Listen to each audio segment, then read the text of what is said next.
Hi guys, here I am with a 2002 YZ125.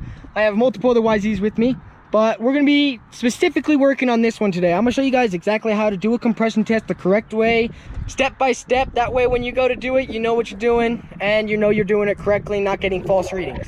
If your bike is having issues and you don't know what it is, spark, fuel, and air, and compression are the main things to check. Check those before anything else. Compression tests seem like they're really hard, but they're actually very, very simple to do. So as you can see, I already have my compression tester installed and ready to do the compression test. So to get to this point, you don't need to take off anything except for the spark plug. Just pop off the ignition coil, pull the spark plug out. I like to use a mini adjustable wrench. It's really easy to get in there and get it out. Then grab your compression tester. Some people feel like it's hard to find these, but O'Reilly's rents them out for free. You spend like 40 bucks and when you bring it back, they give you all your money back. I just went ahead and purchased one because I use it all the time. It was like 40 bucks at O'Reilly's, so I went ahead and did that. If you work on bikes quite a bit, I'd recommend just buying one because they're very nice to have, so you don't have to run out and rent one every time you need to use it. So what I do here is I just run it through the radiator shroud just so it's not kinked coming out, and then just thread it in as far as it goes. If you have a different head, they make little adapters. If your threads are different, they make adapters that you can buy, so don't worry about that. Screw it all the way in until you get a good seal. There's no wrench on the top, so it can be kind of hard to tighten, but you don't need it that tight. Just finger tighten it just to where this seal seals properly, you know, no leaks. So on your compression test, you want to read 150 to 170 psi. One, you shouldn't be over that. I don't see why you would be over that. If you're under 150, I'd start thinking about getting new rings.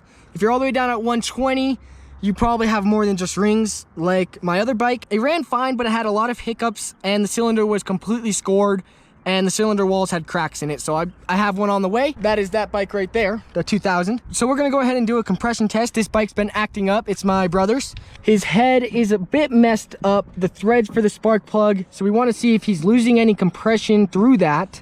And it has this weird rattling sound. We want to know if that's worn piston rings, slapping back and forth, piston slap. So we're going to go ahead and first start with the compression because it runs, but it just sounds a little off. So that's what we're going to do is compression test. You don't really have to have this visible from when you're sitting on the bike. I just let it hang.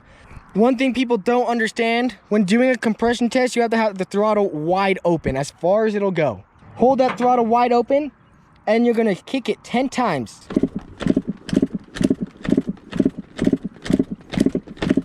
Look at your reading, just under 150, sitting at like 140, I'd say. We're probably gonna have a little bit of issues on that reading. We want to be over 150 at least. Maybe piston rings are worn, maybe that head is a little worn out, but go ahead and do this a few other times. Don't just do it once. Come look, just under 150 again. We're gonna go ahead and check seals, check how it's sealed in there, make sure it's nice and tight. One more time. We're gonna go ahead and do one more compression test. Just under 150, we're probably having a few leaks. A little bit of compression leaking through the piston rings, or we're actually leaking out of the head itself. Not 100% sure. We're gonna have to look into this further. At that reading, I know it's very close to 150, but something's off. I don't like that. I want it in the range of compression because you don't want to mess with compression. You want your compression solid. Gotta figure out what's going on and why you have low compression, even if it runs fine. Because later on you may destroy your cylinder walls, you may, blow out your head, blow your piston up, other things may happen and it might destroy your motor and be a lot more costly than if you fixed it right then and there. So let's go ahead and unscrew this. If you guys do a compression test and it's good, but you still have other issues and your bike's still acting up, feel free to PM me on Instagram at Minty Motos. We'd be happy to help you guys sort out your bike and figure things out and help you fix it and get you back on the trails or track, whatever you like doing. Thanks for watching, guys. That's it for this video. Hope you learned something. Hope this helped you out doing a compression test. Yeah, see you guys next time.